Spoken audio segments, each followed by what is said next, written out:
betapa aku lamanya menunggu kematian ini. Mergo hidup itu keterpisahanku mbek Allah, kemen ketemu kowe jare. Mulane Jalaluddin Rumilah yang mengistilahkan mati itu malam pengantin. Makanya fal'an awanul firaq minkum wa awanul wisol bihabibi. Ini saat yang indah karena ketemu dengan berpisah dari makhluk-makhluk yang tidak penting menuju sama habibi kekasihku. Jadi dia mengistilahkan mati itu malam pengantin. Semenjak istilah itu populer sehingga di Jawa ana ngipi dadi nganten takwilane mati. Itu filosofi sufi, ya filosofi napa? Lah niku tenan. Begitu juga sahabat-sahabat dulu. Bilal itu mau meninggal, anaknya do nangis. Bilal lagu ya. Ditanya sama anaknya. Kenapa anak-anak kamu nangis? Nah jenengan badhe kapundhut. Aku malah seneng nang mati. Hudan nalqal akhibah Muhammadan wa hizbah. Aku nak urip ketemune mbek kowe terus. Malah nak mati ketemu Nabi Muhammad tadi. Hudan nalqal akhibah Muhammadan wa hizbah. Nah, dengan cara pandang begitu maka hidup itu enjoy saja. Ya, saya sebenarnya keberatan pakai kelas ini keberatan karena saya harus ngulang sampean-sampean itu. Ya, makanya potensi kayak saya tentu mengurangi jadwal ketemu. Makanya saya mohon kalau tidak penting itu jangan sungkan. Anggap saja itu bagian dari hormat saya. Ya minimal sampai misalnya di dua sekretari gue jajan pentol anak melapo mau gue suwan bareng malah repot. Wes ganggu wong anak keleleran pak. Nah misalnya sampai kepen takok hukum, uang nak pinter hukumnya takokane ya ringan, takok kiye tanggam paling bisa. Karena pertanyaan yang ringan tentu ya ringan-ringan saja. Gak perlu kiai kaliber. Sampeyan ora usah GR. Kalau pertanyaannya angel Gus gak ono sing iso jawab. Wong nak ra alim tahke, iku pertanyaane ya ora pati mutu. Iku wis kangelan ngoten. Ini mboten ngenyek tapi padha enak. Padha napa? Makanya kalau latih. Jadi hikam sendiri itu ada manhaj, ada metode. Kalau orang supaya tardo, liyakillah ma tafrahu bi, yakillah ma tahzanu. Anak saya itu kalau habis main pulang itu saya senengnya pol. Istri saya pernah jangan. Gus, wong anak mulai senengnya dik piro-piro anakku gelem mulai ning omahku. Misale minggat terus piye. Saya itu anakku lo main mulai itu seneng. Piro-piro anakku mulai ning omahku. Dipanggil anak saya bapak itu senengnya sak pol. Piro-piro ana sing manggil bapak. Jadi saya pakai standar minimalis sekali. Saya tidak pernah pakai tarif dia anak yang ideal dihormati orang. Sampai anakku sujud nih pangeran, ngerti pentingnya mau tasbih. Makanya anak saya tak namakan tasbih semua. Itu ya sudah. Saya tidak pernah bayangkan anak saya jadi kayak besar, dihormati jemput. Mari gampang kecil. Ya, sekolah kan Sayyidina Umar. Saya pemuda dari Bani Mahzum. Yang kecilnya bisa makan karena buruh bulikku. Akal tuh tamarot. Wah itu saya baca tuh nangis betul. Betapa hebatnya Sayyidina Umar. Mengingatkan ulang bahwa nikmat tertinggi itu ya makan karena makan kaitannya nyawa. Orang jadi bupati, enggak jadi bupati tetap makan. Jadi kalau ngatain saya tarifnya minimalis sekali. Oh, kalau orang sudah makan gitu, lah Allah katar mudah sekali. Tapi kalau sampai tarifnya ideal harus di mobil, kudu sangune akeh. Mosok gue mobil gak sanggup akeh.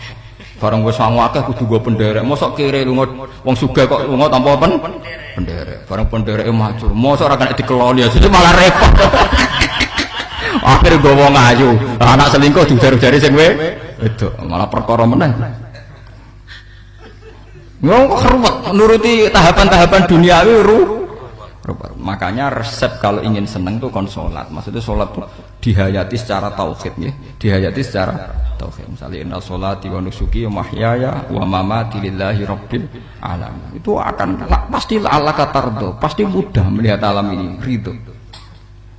Ini satu sekelumit ya, dari resep seorang ulama yang saya meniru beberapa di kitab Hayati Sahabat, di kitab Hikam, dan meniru terutama semuanya sanad dari Rasulullah Shallallahu Alaihi Wasallam. Makanya suatu saat Nabi itu kagum. Abdullah bin Mas'ud itu jalan-jalan dan dikawal oleh beberapa malaikat. Terus Nabi itu heran. Ya Abdullah, kenapa malaikat itu selalu mengawal kamu? Terus kata Abdullah bin Mas'ud, ya Rasulullah, inilah akhtu khutwatan illa wa azunnu alla akhtu wa ukhra wa ma akaltu luqmatan illa wa azunnu alla alqamu ukhra. Saya itu tidak pernah melangkah kecuali saya tidak pernah yakin apa betul saya bisa melangkah lagi. Jadi perlangkahnya itu dia iktimat Allah. Dan saya tidak pernah mengunyah satu kunyahan kecuali saya tidak yakin apa betul saya bisa mengunyah lagi. Sehingga setiap punyanya tetap semuanya bernada bismillah. Semua itu atas nama pertolongan Allah. Terus kata Rasulullah, orang kayak kamu itu andaikan saya ada nabi terakhir itu jadi nabi. Jadi makanya dulu nabi itu sering ngendikan, andaikan orang-orang kayak gitu itu ada nubuah, tentu mereka punya derajat napa? Nubuah. Jadi tidak jadi nabi tapi punya derajat napa? Nubuah. Lah orang yang cara berpikir gitu tentu tidak khawatir apa yang hilang dari dirinya karena dia berkontrak dengan Tuhan hanya per menit per detik. Mulane hikam punya resep al-mu'min yusiru sana Allah min ayyakuna li nafsi dzakiron. Seorang mukmin yang sejati tentu kontraknya dengan Allah Subhanahu wa taala dan dia tidak pernah ingat dirinya sendiri. Kayak sampean pas umat tapiil, Allahu Akbar, Allah Maha Besar, subhanak. Selalu ana wong ngrasani ya ora lali, termasuk lali utange barang niku. Tapi yang jelas kan menjadi enjoy dengan dirinya sendiri. Paham ya? Menjadi enjoy dengan dirinya karena dia tidak sering punya kontrak dengan makhluk. Nah ini maksudnya Allah kan apa? Janganlah Allah kata kamu pandang apa nak sholat terus kabul kajati, apa nak sholat terus untuk duit ya bernama bermun. Karena cara berpikir iso aja nak duit ya. Dan ini resep ya, dan resep ini dari ulama-ulama yang istinad ila Rasulullah sallallahu alaihi wasallam. Karena kalau Nabi itu memang cara pandang begitu. Aisyah itu pernah ditanya, ya Aisyah, saya ini ingin makan, apa daging yang dari sahabat ini masih? Wah ya Rasulullah sudah habis karena tak kasihkan tetangga. Itu Nabi tidak marah-marah, malah bilang, kamu benar Aisyah, kamu keliru, yang kamu kasihkan tuh yang masih. Karena daging dipangan dewe kadang nuruti nafsu, nak dikekno wong sedekah nuruti perintah pengen. Jare Kanjeng Nabi, beneran Aisyah dagingnya mijek. Mongko ana tiyang kok malah ijek, sing mbok sedekah malah sing ijek. Cara berpikir Nabi itu begitu. Tapi tahu-tahu disederhanakan sunnah Nabi serbanan. Lah itu kan ya memang itu bagian dari sunnah Nabi, tapi sunnah seharga 10.000. Paham ya? Ini monggo mawon sampean sunnah Nabi serbanan gitu, tapi itu sunnah yang bisa dibeli dengan murah. Hakikatnya sunnah Nabi itu rata-rata bentuknya perilaku. Napa? Sampean delok dawuh Aisyah tengene tibak berjanji. Kana khuluquhul Qur'an wa shimatuhul ghufran yansahu lil insan wa yafsahu fil ihsan wa ya'fu 'anil dzambi idza kana fi haqqihi wa sababi. Kana khuluquhul Qur'an, Nabi ku akhlak dasare wis kaya Quran plek. Urusane akhlak. Wasimatuhul ghufron, ciri utama sifatnya Nabi gampang nyepuro. Yansahu lil insan, dan Nabi punya niat baik pada seluruh manusia. Wayafsahu fil ihsan, sering melakukan ihsan. Lah nek sunah Nabi ngoten kan luwih sering kula Quran ya wis apal mulang. Wasimatuhul ghufron kula gampang nyepuro, sampeyan ngaji angop ya ora tau tak amuk. Yansahu lil insan, kula bedina nasihati tiyang wong mulang. Wayah sahu fil ihsan tak gawe gampang. Kula mulang ora tau gawe tarik. Itu sakmene kudu podium, kudu wong dilo ya ora. Pokoke anggere ke Ahmadiyah ya salat madhep ngulon ya sudah. Loh itu kan dawuh Aisyah ketika ditanya kaifa kana khuluqu Rasulillah. Dan itu semua dijawab oleh ahwal, oleh sebuah perilaku. Ndak ada Aisyah jawab nganggo atribut. Oh Nabi itu jubahan serbanan, tidak ada itu. Memang itu sunnah ya, saya aku itu sunnah, teman jangan salah paham ya. Tapi itu sunnah yang tidak dijawab oleh Aisyah. Sunnah yang sampean jawab sendiri, paham? Aisyah yang istrinya Rasulullah ketika ditanya kaifa kana khuluqu Rasulillah, beliau jawab kana khuluquhul Qur'an wa simatuhul ghufran yansahu lil insan wa yafsahu fil ihsan. Semuanya akhwal wa ya'fu 'anil dzambi idza kana fi haqqihi wa sababi wa idza di'a haqqu wa lam yakun li ahadi marra'ahu badihatan haba wa idza da'ahul miskinu ajaba yaqulul haqqa walau kana murra wa la yutmiru lil muslimin hisaw wa la dur. Semuanya itu akhwal, satu perilaku sosial. Saya mengakui kalau serbanan sunat. Ya saya ngakui. Tapi sunnah wis paham. Karena saya mewakili yang akhwal tadi yang apa? Lah mungkin untuk sampeyan monggo kalau untuk ngisi sunnah. Tapi mbok ya adil itu. Ini bukan kritik mboten nggih. Yang meyakini serban sunat kan sudah banyak dan itu bagus. Tapi cobalah juga meyakini ahwalu Rasulillah.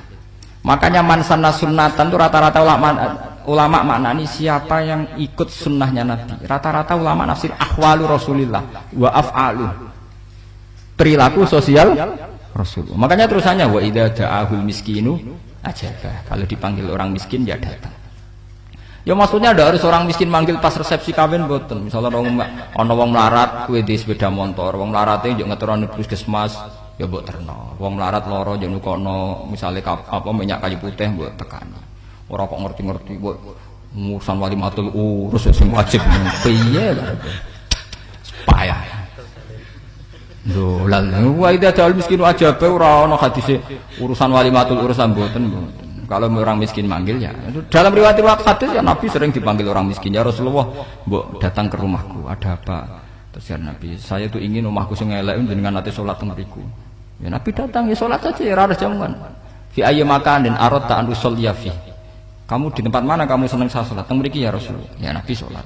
Sing ngundang ya waras pisan, kenangan mek Nabi kok mae dienggo salat Nabi. Ampean tahu tanggung kiai kon salat. Kon mromosekno anakmu iku paham. Kiai dongakno nggih kersane ketampi PNS. Padahal kiai ini dhewe anake ra PNS. Kalau dulu kan sahabat ngundang Nabi itu ya gitu. Ya Rasulullah, saya itu ingin sekali engkau sholat di rumahku. Fa'attakhidhahu musollan. Kemudian tempat yang pernah engkau sholati mau tak pakai musola pribadi. Makanya masjid Kiblaten itu rumahnya sahabat. Karena dulu Nabi pernah sholat di satu tempat. Adalah ono perintah tahwilul kiblat itu di rumahnya sahabat. Itu sahabat dulu itu kalau ngaturi Nabi itu kenanya ingin Nabi pernah sholat di situ. Nah, ilmu ngeten ini mentek. Ya, untungnya nonton kulo, jadi ono sing eling-eling ya Bang. Teman-teman kudu syukur ya, artinya syukur ya. Orang kayak saya itu tidak usah sampean dikte-dikte ngikuti hukum adat. Kalau ngoten sampean gelo mergo kula ora iso teko, kula ya gelo perkarane ulama kok mbok atur. Makanya saya sering guyon cerita saya itu kalau di pasar Pandangan dulu itu anyaran boyong sering di pasar ditanya sama Gus wong alim kok ning pasar. Piye? Aneh tuh, ya aneh kuwi. Aneh piye? Bodohnya wong alim. Kadang masyarakat itu tidak sadar keanehan dirinya sendiri. Mereka enak saja merasa kalau orang alim ke pasar itu aneh. Mereka tidak sadar orang bodohnya wong alim ya aneh. Enak saja mereka mikir sepi. Paham ya? Ini supaya sampean Allah kan apa tar. Makanya untuk Rasulullah, Nabi itu sering ngendikan ana tamu hormati. Tapi etika mertamu di Rasulullah itu walakin idza du'aitum. Mertamu Nabi itu nunggu ditimbali. Walakin idza du'itum du'iya mabni majhul. Ketika kamu ditimbali fadkhulu. Jadi ya ayyuhalladzina amanu la tadkhulu buyutan nabiyyi illa ayyudzana lakum. Jadi untuk sowan Nabi itu nunggu meskipun sahabat tuh rindu Nabi, tidak berani sowan ke dalamnya Nabi. Kalau ingin ketemu Nabi dibarengno pas sholat jamaah, karena Nabi pasti keluar di masjid. Andai kan Nabi nerima tamu di rumah, ya ora sida dadi Nabi. Amen nampa tamu.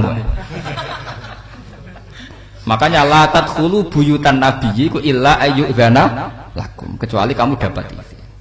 Nunggu dipanggil. Wa idza du'itum, kalau dipanggil lagi fadkhulu. Ya sudah begitu. Tapi sekarang itu ya sudah begini. Ini kalau cerita ilmiah saja. Saya tidak punya kepentingan apa-apa. Ya kepentingan kalau ben rambut tamoni jujur mawon.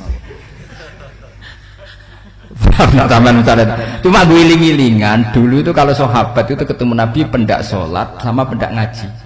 Paham ya? Jadi saya memilih sikap begini itu bukan tidak saya pikir. Tapi kalau ada kiai lain yang beda dengan saya tidak apa-apa. Kalau ulama lain beda tidak apa-apa. Justru seninya rahmatnya umatnya Nabi itu istilafu aimati rahmah. Khilafnya umatku itu rahmah. Mulane aku khilaf ben rahman, aku podo kan gak sido khilaf.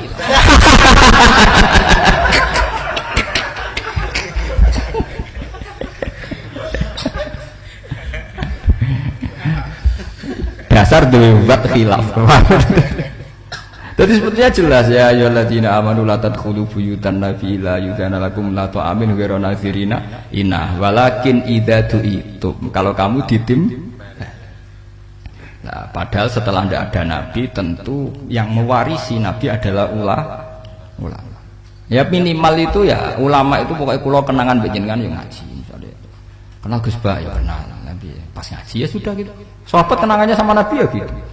Nabi roh jenengem ora cuma aku betina jamaah mbek Nabi. Ya sudah gitu kenangannya. Yang kenal Nabi ya sahabat papan-papan atas ya. Makanya sahabat itu ribuan tapi pancet sing muncul ning hadis Abu Bakar, Umar, Utsman, Ali. Karena yang lain memang nggak kenal, hanya ikut sholat, ikut ngaji. Jadi ya tidak ada, memang nggak tahu muncul ning apa hadis. Muncul jam'un minas sahabat. Waduh. Munculnya rombongan. Ya karena mereka kenalnya Nabi ya benda sholat, benda apa? Ngaji. Paham gitu. Terus niki kula sukani resep liyaqil ma tafrahu bihi, mesti yaqil ma tahzanu bihi, supaya sedikit sekali yang bikin kamu senang, maka akan sedikit sekali yang bikin kamu Jadi misalnya kita bayang